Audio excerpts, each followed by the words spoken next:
All right, welcome back, y'all. So winter is finally here in Nebraska. The temperatures are getting very cold and snow is finally on the way. So today we're gonna go over some of my winter truck camping essentials.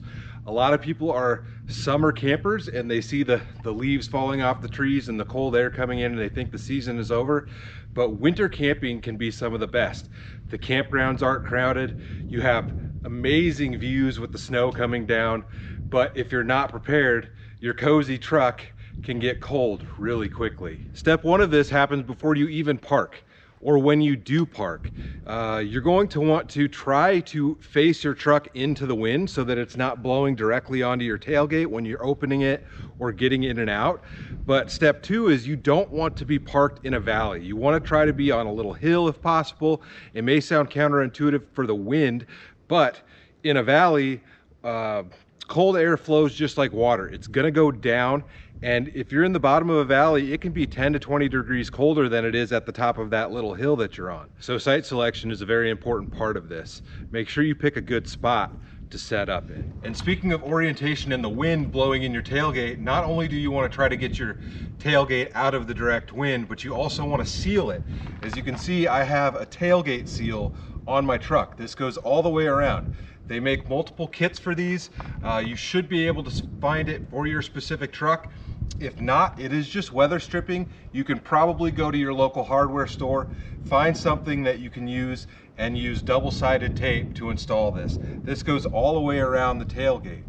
But not only the tailgate, inside of your truck, there's also gonna be some air gaps. So let's hop in there and I'll show you guys those. So here in the truck, your truck bed is not going to be sealed from the factory.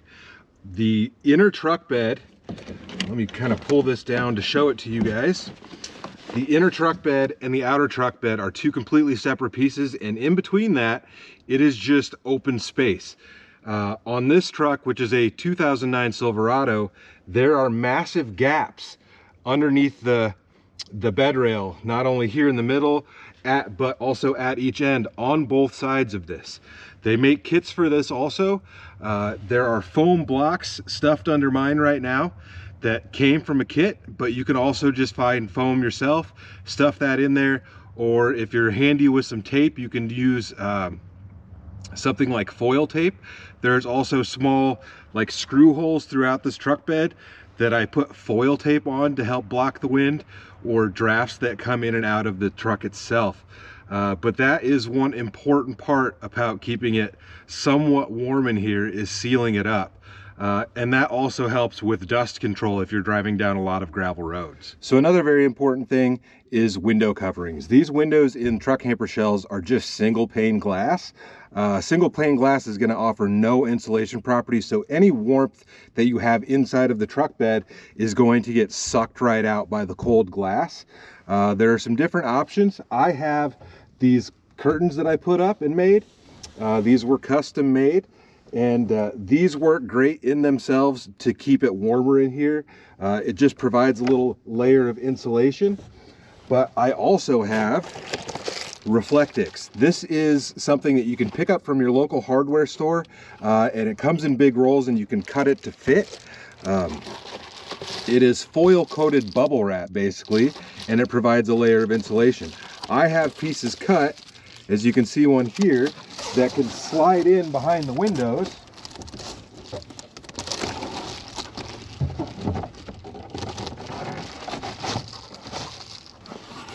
And then you can close your window coverings, and it adds an extra layer of insulation to your truck. I have pieces cut for every window in here, and not only does that help with insulation, but in the winter when it gets dark at 4:30 or 5 in the afternoon, and you're in your truck bed, depending on where you're at, it helps to keep the looky-loos out. They're not going to be able to see you in here doing whatever you're doing because you're probably going to have lights on, cooking, etc.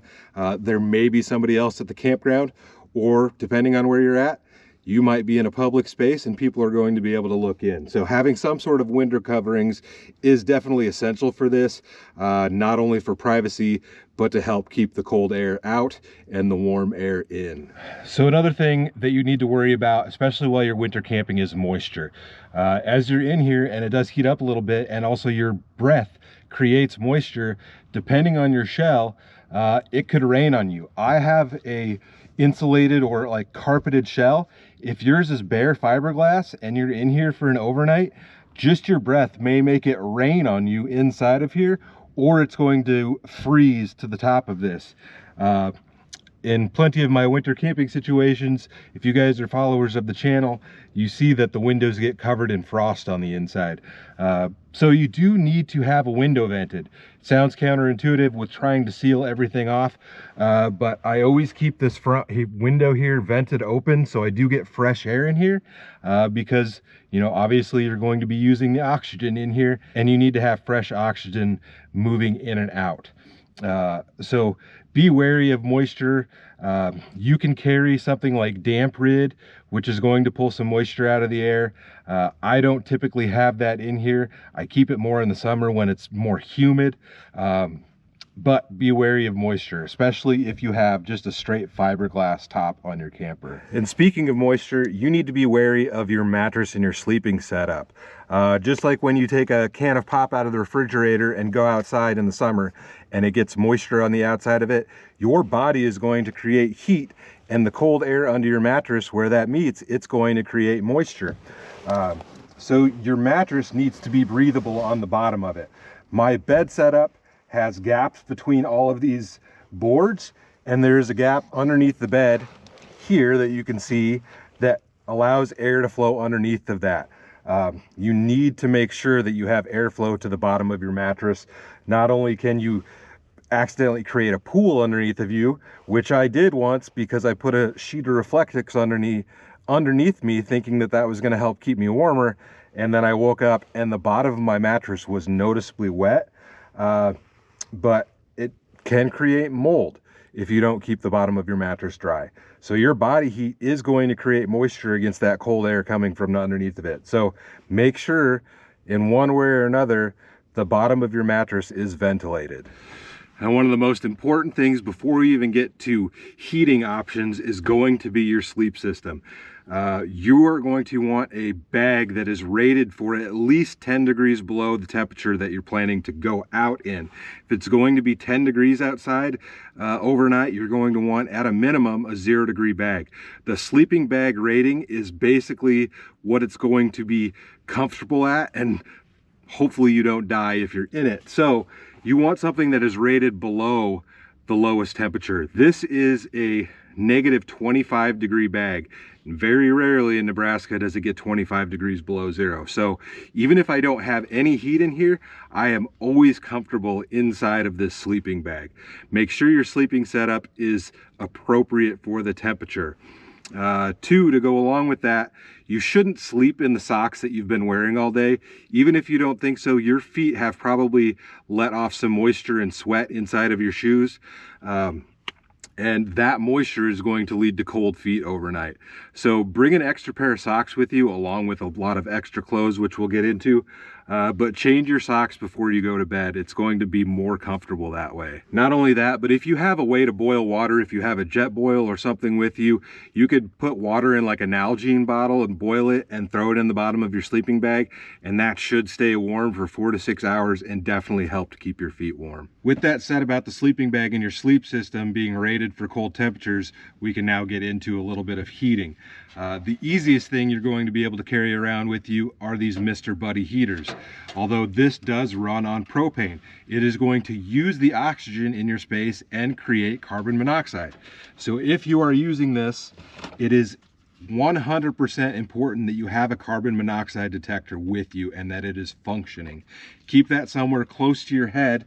I have it in my little thing here on the side in a mesh pouch so that it can get a reading. If you're running this, you need to keep a window open, and you need to be conscious about the fact that this thing, if you run it for too long in a closed space, it can and will kill you. Now, if that's not your vibe and you have electricity available at a campsite, the easiest thing is going to be able to run one of these little space heaters. You can find these cheap all over the place. This one is really nice because it does have a thermostat on it, so you can run it at different temperatures and it will turn on and off automatically. But it is very, very important that you look at the specs of the heater and you get an appropriate cord to run it off of. If you buy the cheapest extension cord from the hardware store, it is probably going to melt the cord and start a fire. Extension cords are rated for specific wattages and amps that are running through them. So you're going to need to spend a little bit of money on an appropriate cord. I know that the internet and history has said never run a space heater on an extension cord. That is a generalization because most people are going to go out and buy the cheapest cord that they can. If you go to a campground, you see these giant RVs and they're running everything inside of there, including heat, air conditioning, all of those things on a cord that's plugged into the power pole because they have an appropriate cord plugged in. And the wiring in the vehicle is appropriate for the power draw of the appliances that they're running. So you need to look at the space heater that you have, the wattage of it, the amps, etc., and buy a cord that's appropriate. If you don't know what you need to do, write the specs of your heater down, and when you go into the hardware store, somebody in there should be able to tell you and help you and get you an appropriate cord. But it is very important that you have an appropriate cord. If you don't have either of those options, there are other options like heated clothing. I don't typically carry any heated clothing with me, but nowadays all over the market you can get battery operated heated clothing that works well. You could also get a heated blanket, whether it's 12 volt or if you have a power station like this, you can get a regular one that plugs into a household style outlet. Along with that, carrying some hand warmers and or body warmers is definitely a good idea. I always have some of these in the truck. These are just oxygen activated. They don't last super long, but this can help you warm up your feet, or you can stick one of these to your chest or your back in your clothing and it will help out a lot.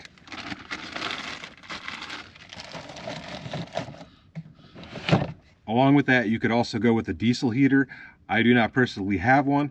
I probably will pick one up in the future, but that does provide dry heat. So if you have that like an all-in-one diesel heater outside somewhere and you have that plugged in and it's plumbed into the truck, like running in through a window or something, you don't need to worry as much about creating moisture or carbon monoxide in your vehicle. So diesel heaters are very nice, but you need to have a way to power that, and you also need to carry diesel fuel with you, which can gel in cold weather, so it's something that you need to be wary of. Next up is going to be battery maintenance. So I have this Jackery power box. This is a Jackery 1000.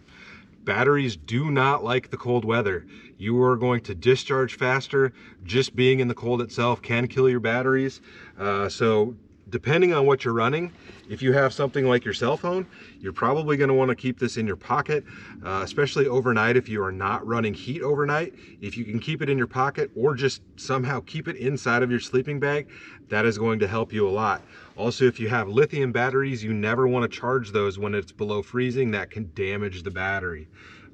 So me, I'm always filming, and many times I need to put the camera batteries in my pocket or in a bag and keep them in my sleeping bag with me overnight, or I'll wake up and they're completely dead. So next is going to be your things like food and water. Obviously, if it's cold out, your water can freeze, so you're going to want to keep that somewhere appropriate. I usually have a bottle of water inside of my cooler, which should keep it from freezing. I carry a bottle of water in my backpack, which that travels in the cab with me, so that should not freeze. But I also always have a bottle of water in the back of the truck here. Sometimes that does freeze. So you need to be mindful of your water source and where you're going to keep that so that when you need it, you can use that. Also, keep in mind what you're going to be cooking. You may not have power. You may not want to sit outside in the cold weather or have a campfire to cook your food. So I would always recommend having multiple days worth of food with you at the same time, even if you're just going to be out for one night, because you don't know what's going to happen. If it snows or something like that, you may be stuck there. And not only should you have multiple days worth of food, but you should bring stuff that you don't need to cook, things that are ready to go. Granola bars. If you have a cooler, you can have pre-made sandwiches in there. You know, those Mountain House meals that all you need to do is boil water. I usually like to have some sardines and things like that with me. But bring things that are not perishable and that don't require any cooking to eat. If you're stuck out there, you're going to be very happy that you have those things with you. Now, not only do you want to keep your water warm so that it doesn't freeze, but if you carry something like I do, I always carry baby wipes or a similar wipe with me. You know, if you need to wipe your face off, or if you need to have those wipes to use the restroom, you don't want those things to freeze because there are moisture in them. I usually have them in a tote that is under the bed, right here. And I have ran into these things freezing on me before. So I would recommend carrying these in your backpack or somewhere like in the cab. Like I said, I always carry my backpack back and forth. It rides in the cab when I go back and forth to campgrounds, etc., so that they don't freeze while they're in the back of the truck. You can have a big bag like this, but it's also easy to just carry these small packages of individual wipes. These are dude wipes, and you could easily have, you know, 5 to 10 of these in a backpack or something like that, or keep one in your pocket. And then if you need it, it's not going to be frozen, because you don't want a cold frozen wipe on your bum. So keep that in mind. These things will freeze if you leave them in the back of your vehicle and it's cold. I also have dish wipes back here. It's the same principle. These things will also freeze, but these are great for wiping your dishes off so you don't have to deal with water, you don't waste water, etc. But these will also freeze. So you need to be mindful of your wipes and keep them warm so that they're usable when you need them. So winter camping isn't just about what you have in the back of your truck. Your truck itself also needs to be prepared. And that's going to be a few items that I would recommend always having with you. I carry a small shovel, whether you have like a regular shovel like this or something that's collapsible. You never know when you're going to need this to dig yourself out. I do also carry a collapsible shovel in here underneath the center console. You're going to want to have, let me reach it over here if I can, an ice scraper, so you can clean your windshield off or brush the snow off of your vehicle before you leave your campsite. Along with that, having a battery pack, a jump starter with you. So this is a jump starter. It also has an air chuck on here so I can inflate a tire if I need to. But like I mentioned earlier, cold air in winter kills batteries. So this is going to be very important in case the battery in your vehicle dies, so that you don't get stuck out there and not have any way to get yourself out. Going along with that, keeping some sort of recovery gear with you. I have a strap here. This is brand new in the package. I've never needed to use this, thankfully. And you're going to need some sort of shackle. You can use metal D-rings. I have a soft shackle here that just comes apart, and then you can wrap this around whatever you need to on your vehicle, tow hook, control arm, etc. Hook the strap to it and get out of there. You should probably have a couple of these so that whoever is going to pull you out, you can attach to their vehicle also. But these soft shackles are really nice, and they're much less dangerous than a metal shackle in my opinion. To go along with this recovery gear stuff, having a way to call for help is very important. If your cell phone dies, or you're somewhere that does not have cell signal, how are you going to call for help? I have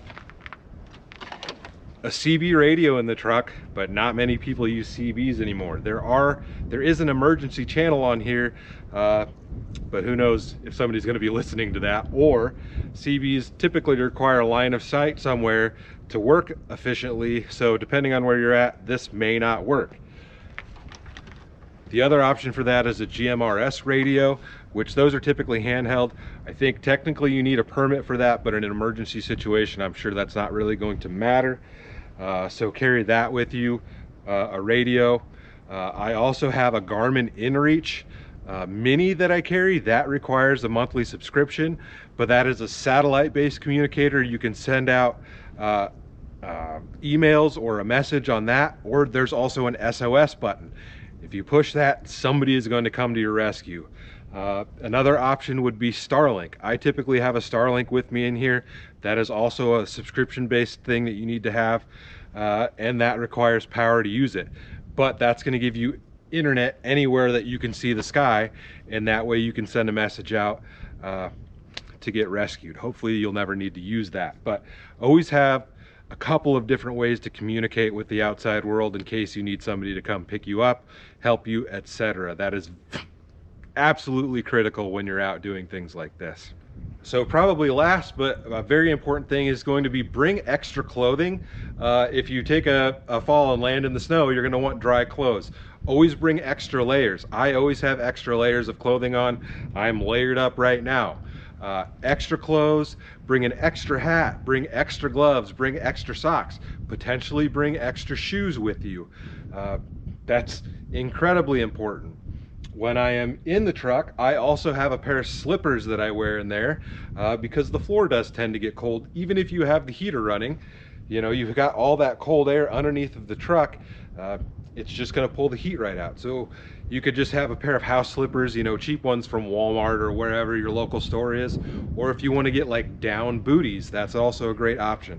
But I would say having something that you can wear like that inside of the truck is pretty important. If your feet get cold, you're not going to be comfortable. It's much harder to fall asleep with cold feet. If you've been watching for a long time, you know I had some heart issues a couple years back, so I have to take a couple of different pills every day, sadly. But if you have something like that, always bring extra medication. If you're out and you get dumped on by snow and you cannot get out of the campground, you are going to need that extra medication if you have to take it every day. So I would recommend, if you're going to be out for one night, take 3 days worth of medication for you. That's something that you as the end user can decide for yourself, but I would recommend to always have extra medications with you if you need them, along with your basic first aid kit of, you know, burn creams, Band-Aids, Tylenol, anti-diarrheal medicine if you need that stuff, which you never know when you're going to need it. I always have a nice first aid kit in the truck with me that has all of those things in there. I have never personally needed to use them, but friends of mine have had to use those when we are out camping together. So that is just a basic list of things that I think are necessary for when you're out camping in cold environments. If there's anything that you guys can think of, let me know down in the comments below what makes camping for you in the winter most comfortable. But it's about to snow. I think there's some on the way tomorrow, so we are going to get this rig loaded up and probably go out and hit that. We'll see. But as always, stay tuned for the next adventure. I'll see you in a bit.